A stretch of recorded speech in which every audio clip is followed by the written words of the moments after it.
Почитувани гледачи, добре дојдовте во уште едно издание на отвореното студио на телеканал А1. Денеска гостинка во студиото е господја Сонја Лепиткова, државен секретар во Министерството за животна средина и просторно планирање. Со неа разговараме на тема мерки за заштита на животната средина. Добар ден, господја Лепиткова, и добре дојдовте во отвореното студио. До вас и до вашите гледачи. Кога ќе се спомене Министерството за животна средина и просторно планирање, се отвораат повеќе теми на разговор, но еве ние би започнале со најгорливиот проблем за граѓаните, а тоа е чистиот воздух. Па кажете ни каква е состојбата во регионот? Па во Република Македонија состојбата со квалитетниот воздух, односно главно можеме да кажеме концентрациите на PM честички, PM10 и PM2,5 се проблем единствен кој што го имаме од аспект на зголемени концентрации во воздухот, бидејќи сулфурот, азотот, азотните оксиди, како и останатите други компоненти се наоѓаат далеку испод дозволените мерни концентрации. Состојбата со PM частичките секоја зима, кога почнува грејната сезона, во одредени градови кои што главно се наоѓаат во котлинските делови, тоа во затворени котлини како што се Тетово, Скопје, Куманово, па до некаде и Битола, имаат континуирано зголемени концентрации на PM честички во зависност од метеоролошките услови, дали имаме вертикална инверзија, односно дали има зголемено влијание на струење на воздухот, и тогаш во такви услови, кога тоа е намалено до минимум или кога во тие котлини ќе падне магла, концентрациите на PM честички се над дозволените граници. Меѓутоа, јас би сакала да потенцирам дека PM честичките се всушност онаа прашина која што ја имаме во воздухот и која може да биде зголемена од зголеменото грејење во услови на ладни денови, во услови посебно кога има магла и во услови кога индустријата работи без да има вклучено филтри, што во Република Македонија за среќа од 2014 година, 1 април, веќе не постои ниту еден субјект кој што нема вградено филтер или работи без одредени параметри, односно задоволување на одредени критериуми за квалитет на воздухот. Влијание има секако и сообраќајот и тоа е она што е главен причинител за зголемени такви концентрации во воздухот. Кои мерки ние ги преземаме и како влада, пред се и како локална самоуправа? Тоа е, значи, во таа една мултисекторска група која работи на оваа проблематика, во која се вклучени повеќе институции, ЗЕЛС, министерства, експерти и така натаму. Владата дури формираше Комитет за здраве и животна средина, која постојано ги следи овие состојби и презема низа на мерки. Се направи стратегија за здраве и животна средина, во која што делот на воздухот посебно беше обработен со низа на краткорочни, долгорочни и среднорочни мерки. И во краткорочните мерки имаме повеќе мерки кои што како такви може да се преземат. Во долгорочните тоа пред се е, па можам да речем и среднорочни, е гасификацијата на поголемите градови во Република Македонија, затоа што се констатира дека повеќе од 50-60% зависи во кој град како такво влијание на зголемени концентрации на PM честички главно има загревањето на домовите со конвенционални грејења, односно со конвенционални грејни средства, понатаму старите печки кои што луѓето ги имаат во домовите,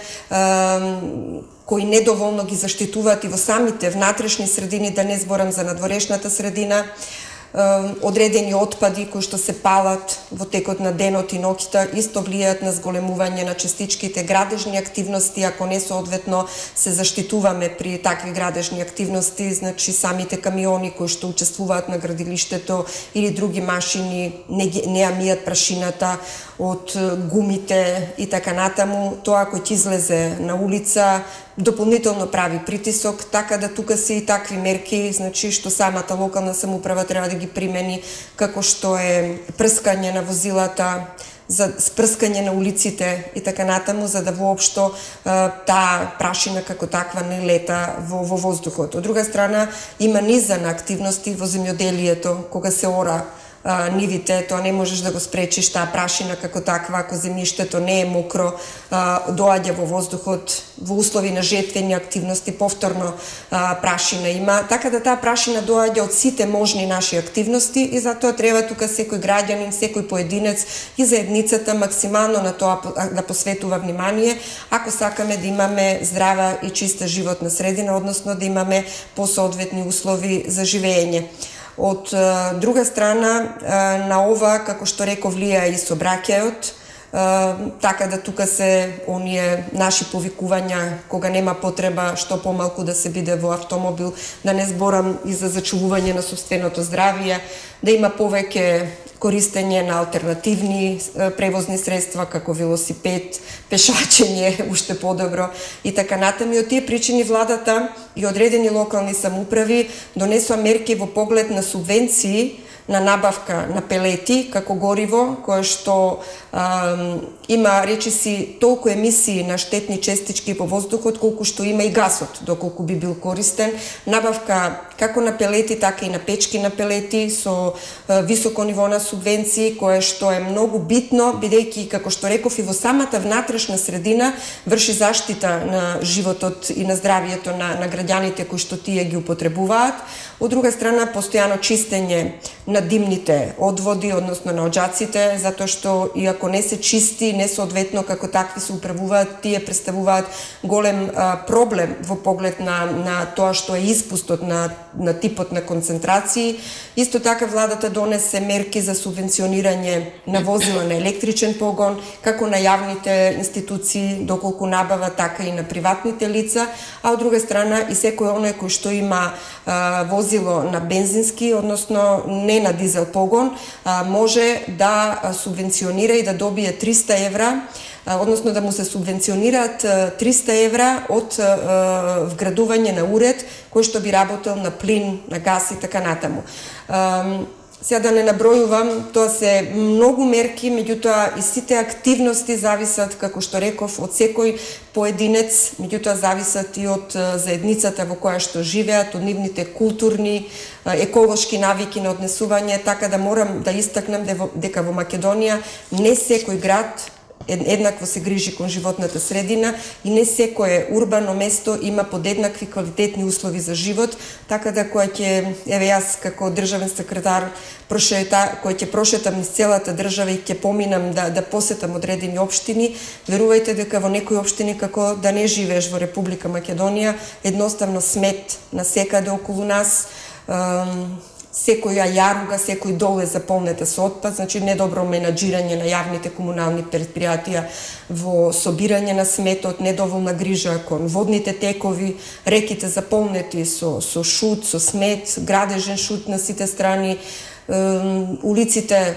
на некој начин неиспрани и едноставно тие граѓани живеат во услови каде што влијанието на загадувањето на воздухот доаѓа повеќе до израз. Така да тоа е апел и до секоја локална заедница исто така да биде вклучена и да дава придонес за да можеме ние сите заеднички подобро да живееме. Бидејќи воздухот не можете да го ограничите само на една општина или на една држава. Понекогаш има услови кога немаме добри метеоролошки услови или ружа на ветер негативна во наша насока, ако има одредени активности во некоја друга држава, тие ќе се префрлат на територија на Република Македонија и последиците како такви од било каква форма на загадување, дали станува збор за води, дали станува збор за воздух, ќе ги чувствуваат граѓаните на Република Македонија, ниту со ништо виновни за една таква состојба. Од тие причини тоа е еден регионален и глобален проблем, така да и било кој град од Република Македонија не може да кажеме дека со своето делување не влијае на квалитетот на воздухот и на некоја соседна општина која што може ги презела сите мерки, меѓутоа поради невниманието од граѓаните од останатата општина да ги чувствуваат негативните последици. Така, што се презема во насока на подобрување на квалитетот на воздухот? Па јас кажав, значи, низа на мерки на субвенции. Владата сега како долгорочна мерка ја презема и целосната гасификација на државата. Тоа можеби ние како добробит нема да го видиме за една година, за две, меѓутоа и за 5 години тоа да биде понатаму гасификацијата на секој наш дом ќе влијае во огромен процент, како што кажав, бидејќи од 50 до 60% влијае загадувањето во зимските услови од греењето конвенционално во домовите, ќе можеме и текако да влијаеме во намалувањето на тоа загадување, ако веќе го знаеме изворот од каде најмногу доаѓа, а тоа е најмногу во зимските месеци, кога состојбата со греењето навистина влијае на загадувањето на воздухот. Од друга страна, како што реков, тоа е изградба на квалитетни сообраќајници за побрз проток на автомобилите и на останатите превозни средства, како на ниво на градски граници, на урбани граници, така и на ниво надвор од градот. Исто така тоа влија изградба на автопатишта, изградба на квалитетни превозни сообраќајници и така натаму. Од друга страна, како што реков, набавка на автомобили во урбаните средини кои што имаат нулта емисија на штетни честички, субвенции во тоа и посебно новите мерки кои што ги донесовме како влада во насока на измена на законот на превоз на сообраќајни средства во поглед на тоа да можат возилата во услови кога има загадување и тоа кога има аларми на загадување, да оние кои што се пар-непар, бидејќи требаше тој закон да се смени за да такви мерки се донесат, да сега кога ќе се створат услови тоа да се направи и за идната година, доколку се процени дека таква мерка треба да се преземе и тоа да може да биде законски како такво возможно. Од друга страна, како што реков, поголемите градови кои што имаат градски сообраќај, еве градот Скопје, во тие денови на зголемени концентрации на PM честички, далеку над дозволеното, дозволија бесплатен превоз, значи граѓаните да не користат автомобили, туку да го користат јавниот превоз и за тоа ништо да не плаќаат. Се разговараше и за зголемување на цената на паркингот во градските, односно во централното градско подрачје, за да можат да на некој начин да се одвикнат граѓаните автомобилот да го донесат на самото место на настанот што им е потребен ако треба да завршат некоја работа. Како што реков, треба да се работи многу на културата на живење, на амбиентот на живење, на колективниот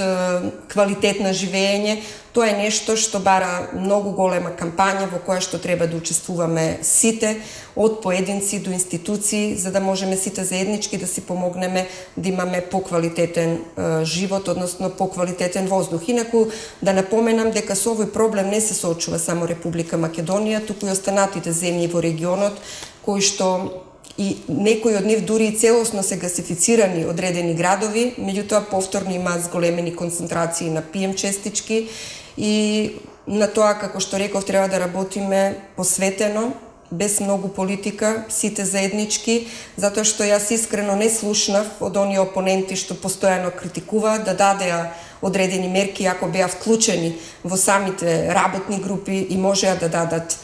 така да речам, волшебни мерки за да можеме да ги примениме. Не слушнав, а такви волшебни мерки немаат дури поразвиените градови како Лондон, Париз, Милано посебно. Да истакнам, еве Софија се соочуваше со таков проблем. Сакам да истакнам дека Република Македонија нема големи реки и нема отворени котлини. За среќа, еве Струмичката котлина е нешто поотворена, Беласица е така поставена за да не може да влијае. И тука имаше денови кога имаше зголемени концентрации, кога во цела Република Македонија временските услови беа такви, меѓутоа сепак Струмица не е голем град од типот на Скопје, Куманово, и таа отвореност на котлината овозможува да се расе таа прашина. Меѓутоа ова не е Белград, не е Загреб. Во Белград постојано дува кошава. Значи, тоа се градови кои што имаат големи реки, со сосема други климатолошки особености и ние ако ги гледаме и ги компарираме тие состојби со тие градови, да кажеме, па еве во Белград нема загадување, тоа не е затоа што во Белград нема сообраќај или греењето е совршено и така натаму, едноставно метеоролошките, климатските услови се погодни услови за да може тие PM честички да одат многу повисоко, значи има вертикална инверзија на воздухот и тоа на некој начин овозможува да имаат такви услови за живот. Од друга страна, ние како држава кога сме ги правиле правилниците за квалитет на амбиентен воздух, сме ги донеле правилниците, сме ги пресликале од Холандија. А Холандија е земја во која континуирано имаме ветер и таму концентрации на PM честички во услови на таа држава, значи направени испитувањата исклучиво за таа држава, не кореспондираат со условите во Република Македонија. Република Македонија е планинска држава, таа можеби повеќе соодветствува да биде компарирана со некои од таквите држави, па за да може да донесе правилници со квалитет на амбиентен воздух, какви што има во Република Македонија и во Холандија, со најниско ниво на концентрации на PM честички како мерно дозволени. Така да сега имаме еден твининг проект кој што го работиме заедно со финската агенција за хидрометеорологија и таму ќе видиме со сите тие испитувања со години што ги правиме поред, ќе видиме какви ќе бидат правилниците и кои ќе бидат тие концентрации кои што ќе бидат предложени како концентрации кога ќе треба да се спроведе некој аларм, односно некои посоодветни мерки. Република Македонија располага со рудни богатства и најголемиот дел од енергијата доаѓа токму од експлоатацијата на рудниците, но еве се јавуваат ли проблеми со овозможување на користењето на обновливите извори на енергија и да речеме еве какво е влијанието на рудниците врз животната средина, конкретно и во нашиот регион со работењето на рудникот Иловица и Штука, какво ќе биде и неговото влијание врз животната средина? Тоа се два типа различни на рудници, значи ова што е добивање на енергија, добивање работа на рудници на јаглен. Во Република Македонија главно е тоа, во некои други држави имаме обработка и на така наречени масни шкрилци, од кои што се добиват одредени други енергенси, па дури и газ. Кај нас главно најголемиот процент од енергијата, тоа повеќе во Министерство за економија може да го кажат, меѓутоа тоа што јас го знам е некаде над 75, да не кажам и 80% се добива со работа на термоцентралите кои што работат на производство на енергија од јаглен. И тоа не е само Македонија, значи тоа и во други држави така. Ние за жал немаме газ, имаме една гасна централа која што произведува топлинска енергија, тоа е во Скопје, гасната централа Исток.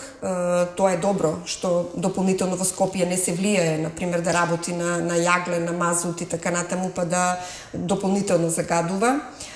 Е една добра алтернатива која што се спроведе. Така да гасните централи во Скопје работат на газ и топлинската енергија за гасификацијата, односно за топлификацијата на Скопје е на газ и тоа е нешто што е еколошки и текако оправдано. Меѓутоа, РЕК Битола, РЕК Осломе работат на јаглен и тоа е тоа што Република Македонија го има како ресурси, добро е што го има, инаку ако не е така, сигурно ќе треба многу поскапа струја да увезуваме и граѓаните да плаќаат енормно повисоки сметки за струја. Ние се грижевме како Министерство за животна средина да во Законот за животна средина овозможиме една одредба со која што самиот ЕЛЕМ при производство на електрична енергија на општините по специфично сработена методологија од експерти плаќаат одредена сума на средства по произведен киловат енергија на општините каде што влијанието на работата на овие енергетски капацитети е најголемо и тие со тоа може да реализираат одредени еколошки проекти кои што се во функција на заштита на животната средина. Од друга страна, имаме и рудници, посебно во делот на Кожовската вулканска област, еве овде во Радовишко, Струмичко, значи во Источна Македонија, во Српско-македонската маса. Понатаму имаме во Кратовско-Злетовската вулканска област рудници на полиметали, таму е олово, цинк, во овие други региони се бакар со присуство на злато и одредени други минерали од кои што се добиваат метали. И сега, како што рековте, е во фаза на добивање на дозволи, бидејќи позитивно истражувањата покажа и текако добри податоци за отварање на рудник за бакар и злато во Иловица. Ние како Министерство ја добивме студијата за животна средина, сработена од најврвните консултантски куќи во Европа и во светот, кои што работат на оваа проблематика. Јас имав среќа како професор на Факултетот за природни и технички науки, токму кој што работи на проблематика на геохемија, да погледнам сегменти, бидејќи тоа е една огромна студија која што можеби оваа просторија е мала да ги собере документите кои што се сработени. За мене охрабрувачки е тоа што концесионерите кои што има добиено оваа концесија, навистина посветено се фокусираат на заштитата на животната средина по примери од високо развиените земји како Канада, Англија, бидејќи главно од Канада, мислам, и Франција беа консултантските куќи, и е битно дека многу внимаваат на превентивната екологија. Тоа е нешто што денеска во животната средина е број 1 заштита. Значи, како што во медицината, превентивната медицина е таа која што во најново време, значи, е доминантна, за да може превенцијата да биде таа која што ќе ги намали болестите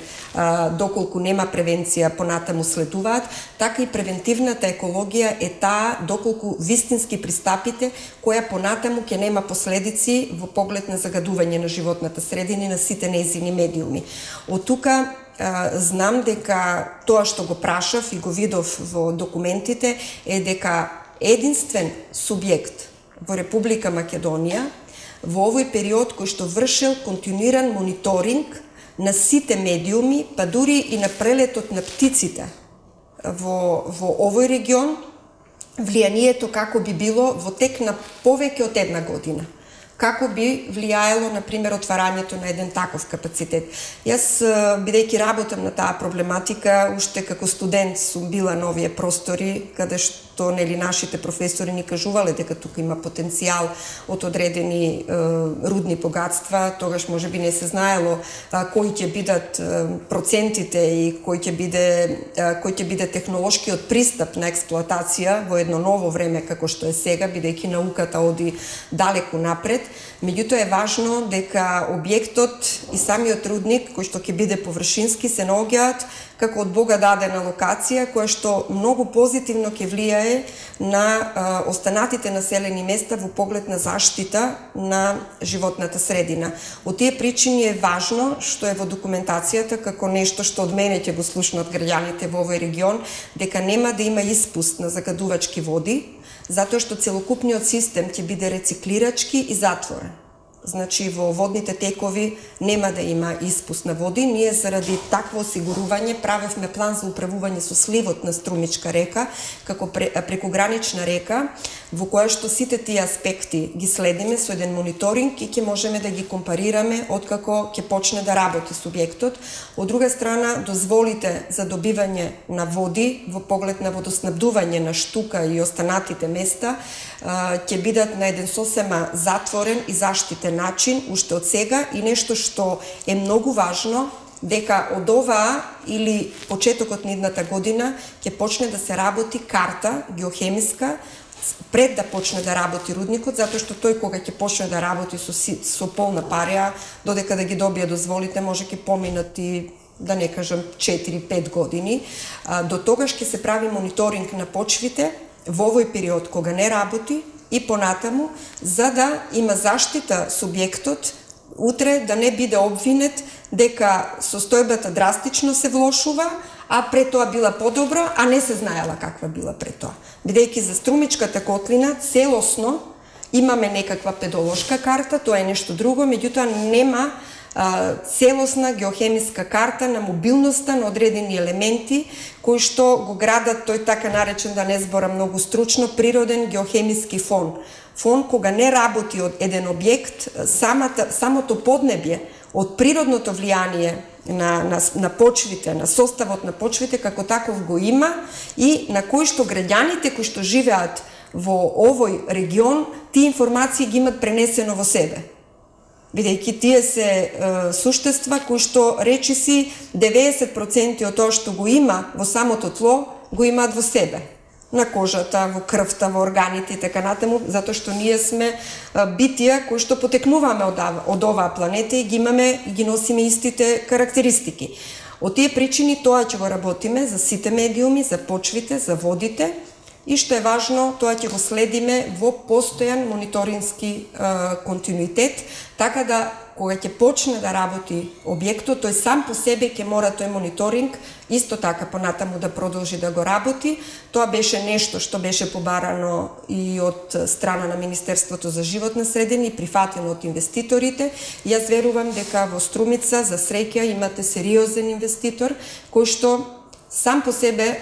доаѓа од земја каде што многу се внимава на влијанието на животната средина и на сите нивни медиуми, така да се мери ружата на ветер во континуитет, за да можат утре кој ќе почне да работи, точно да се знае на која страна да бидат поставени капацитетите за ветерот, да нема влијание кон населени места, односно прашината која што како таква ќе доаѓа, иако за тоа денеска има технолошки решенија, значи може прашината да биде сведена на максимален минимум, така да граѓаните на Струмица и на оние кои што во оние општини, тоа се мислам дека беше Босилово и Новосело, да немаат никаква опасност и нешто што лично еве од моја страна беше побарано при работата на тој мониторинг, при ископите, на тие плитки јами од каде што ќе се земаат пробите, да биде вклучено локалното население и тоа да го координираат студенти или апсолвенти, дипломци од овој регион или во регионот на обкружување, за да можат преку тоа да имаат зајакнување на своите знаечки капацитети, меѓутоа и самото население да биде вклучено во сите тие процеси, за да едноставно биде поблиску до субјектот и таа комуникација да биде на едно по-задоволително ниво. Секако тука и невладините организации ќе имаат свое влијание на одредени укажувања, меѓутоа сепак јас би апелирала тоа да не биде со некои политички димензии, туку се да биде базирано на стручност, со аргументи, бидејќи нас сето друго може да не однесе во друг несакан правец и затоа мојот апел е да се лоцираме и да се концентрираме на она што го знаеме. Најдобро е кога дискутирате низ јазикот на знаењето. Така. Климатските промени се една глобална тема, но еве какво е нивното влијание во Македонија и како ние се справуваме со нив? Па Република Македонија, како што кажав, и за воздухот не може да се абстрахира од тоа дека влијанието на климатските промени не е важно и не треба на тоа да посветиме соодветно внимание, ние тоа го гледаме. И ако некој мислеа дека ќе не задеси подоцна, се гледа дека порано стигна предупредувањата во поглед на одредени природни состојби, што се случија минатата година во Скопје и во регионот на Тетовско, кога 1000 годишни води дојдоа на еден простор кој што пред 1000 години не се случили, не се паметат, ги нема едноставно регистрирана на нашите институции кои што се бават со таа проблематика. Источниот регион беше зафатен исто со поплави на 100 годишни води, кои што пред 100 години не се виделе, посебно во регионот на Брегалница, каде што успешно се справивме благодарение на организираноста на сите институции, меѓутоа и на локалните самоуправи, и вие струмичани почувствувавте дел од таквите несакани состојби на високи води. Меѓутоа, уште еднаш апелирам до секој поединец, до граѓаните, максимално да биде лично одговорен. Секогаш кога ќе однесе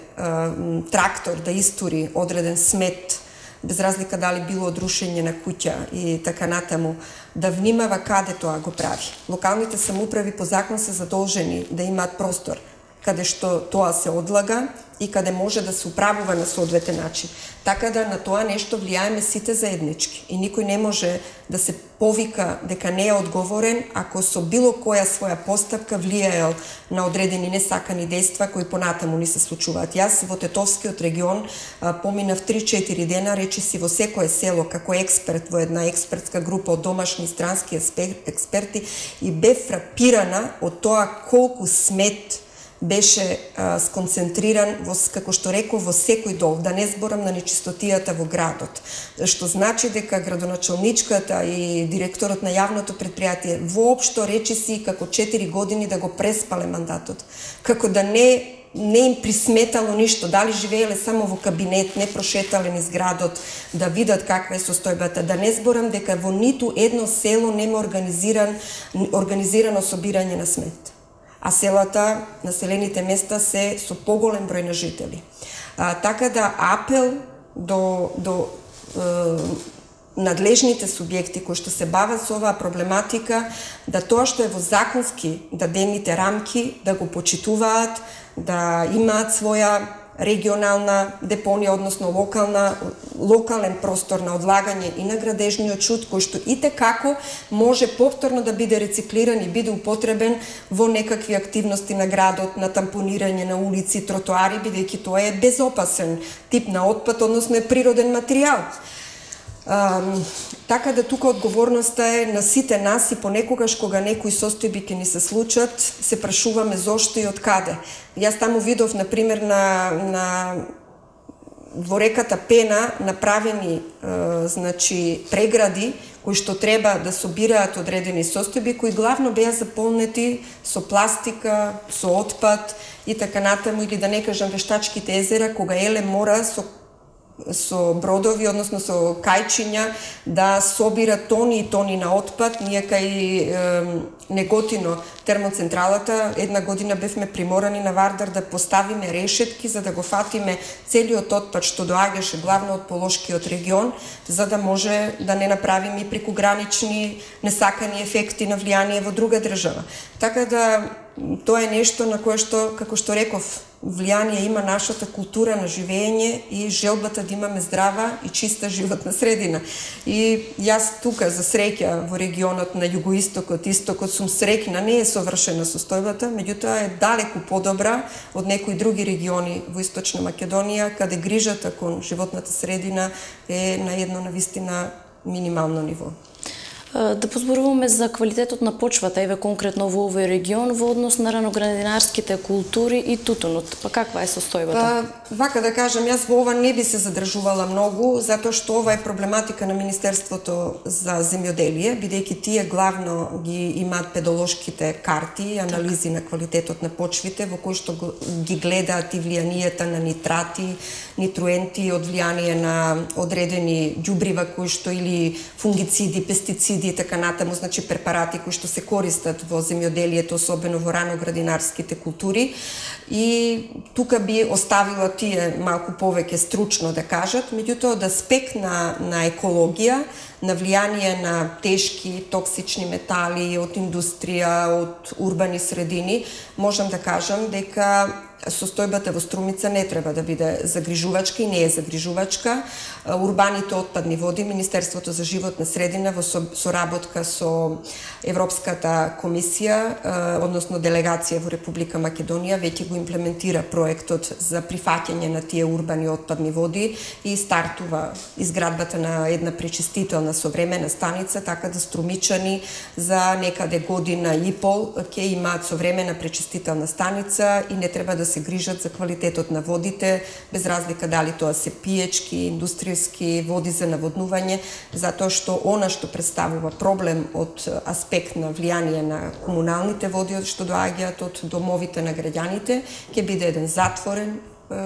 затворено прашање, решено, и тоа е нешто што оваа влада преку ИПА програмите, односно нашето министерство, и како успешно работи. Ние сега подпишавме договори како во Струмица, така и во Радовиш,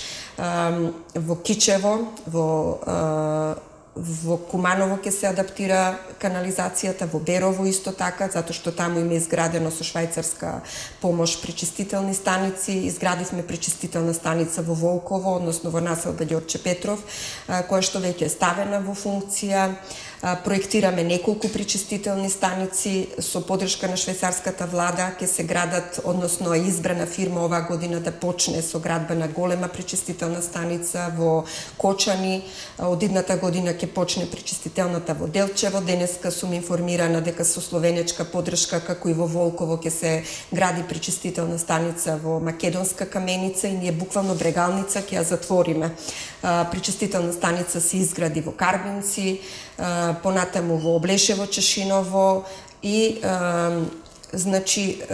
брегалничкиот слив како таков речиси целосно, ако беше една река за која пред неколку години кажувавме дека еколошки е уништена и така натаму, веќе тоа ќе биде река која за 2 години ќе биде речиси целосно прочистена како од индустријски капацитети, уште повеќе од влијанието на урбаните отпадни води. Во Прилеп се гради пречистителна станица, 43 км канализациона мрежа таму се адаптираше, за да може да ги прифати квалитетно урбаните отпадни води на регион од 100.000 жители. И навистина на ова подрачје Министерството за животна средина направи голем исчекор од како почна да управува со водите, односно законот за води дојде во рамки на Министерството за животна средина и речи сме корисници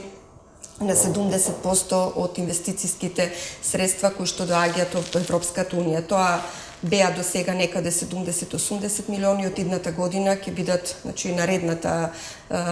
ИПА ОСКА ќе биде околу 100 милиони и таму ќе се финансираат уште пречистителни станици во Битола, во Тетово. Таму проектите исто така некои завршија, некои се во завршна фаза. Ќе се проектира во Гостивар, во Кавадарци, Дебар.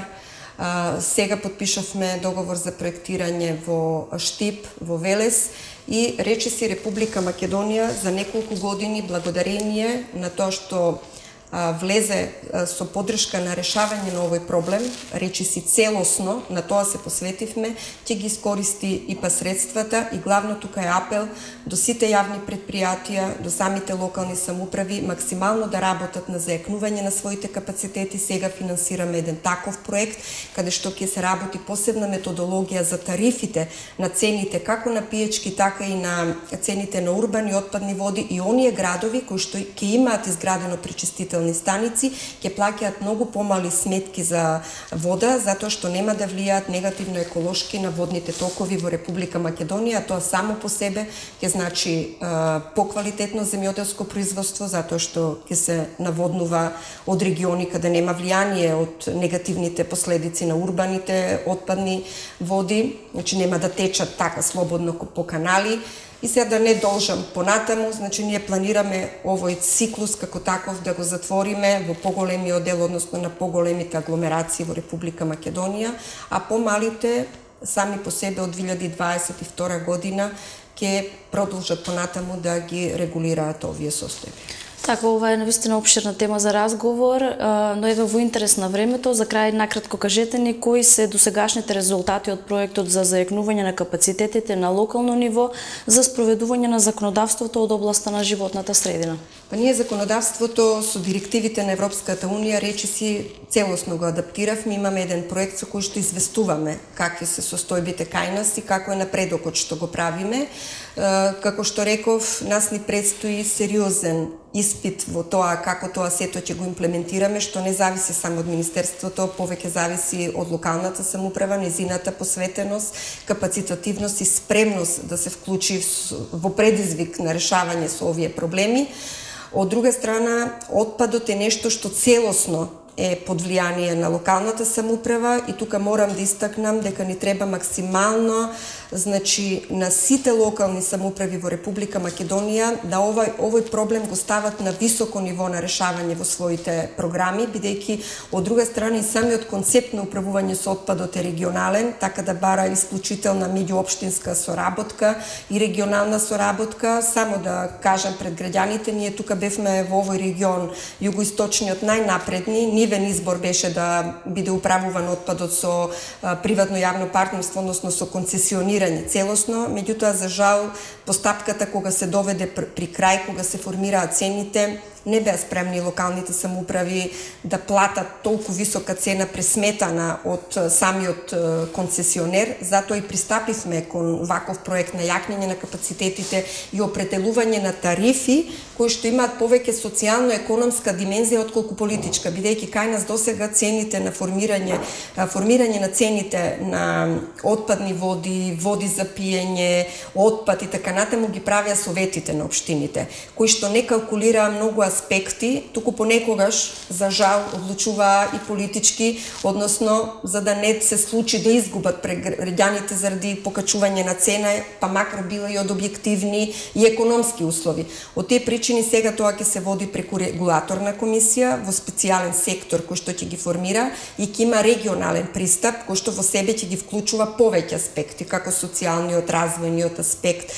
економскиот, влијание на сите други параметри кои што, како што реков, сега се работи со ИПА проект на јакнење на капацитетите и изработка на една таква методологија. Така да тука сега сме во фаза на повторно анализирање и како регионот ќе одлучи, Министерството за животна средина е спремно да пристапи и да го прифати тој концепт и да помогне максимално како и до сега што помагал во соработка со регионалниот центар, во соработка со сите општини кои што гравитираат кон овој простор, а од друга страна да најавам дека источниот регион, североисточниот регион, кој што беа најназад во тие процеси, благодарение можеби на тоа што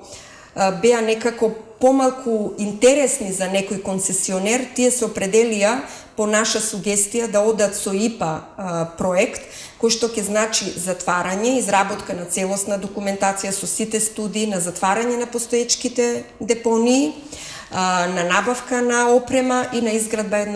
на една нова депонија. Јас искрено очекувам дека од наредната година, оваа година ќе се завршат сите проекти и студии и ќе следува веќе избрана и локацијата и овие два региони ќе имаат една современа регионална депонија за која што се обезбедени средства од Европската унија. Ќе видиме како тоа ќе функционира, можеби тоа ќе биде охрабрување и за некои други региони да пристапат кон овој концепт. Ние сега со ИПА средства изработуваме плански документи за сите региони, ќе ги видиме состојбите со отпадот, плановите какви понатаму да бидат. Секој регион има своји специфики, ако Струмица, Кавадарци имаат развиено земјоделие, прилеп и така натаму, некои региони тоа го немаат, така да има посебни други специфики, па имаат индустрија. И ние сега за сега така стоиме во тој поглед, охрабрување да општините малку повеќе, како што реков, се посветат на овој проблем, затоа што и како ќе влијае добро на имиджот на секој регион, на секоја општина поединечно и на овозможување на поквалитетен живот на идните генерации. Госпоѓо Лепиткова, јас ви благодарам на исцрпните одговори и на вашето одвоено време. Благодарам и вам на поканата. Почитувани гледачи, со ова го завршуваме нашето денешно издание на Отвореното студио. Останете и натаму со програмата на телеканал А1, се гледаме повторно во наредното. Пријатно!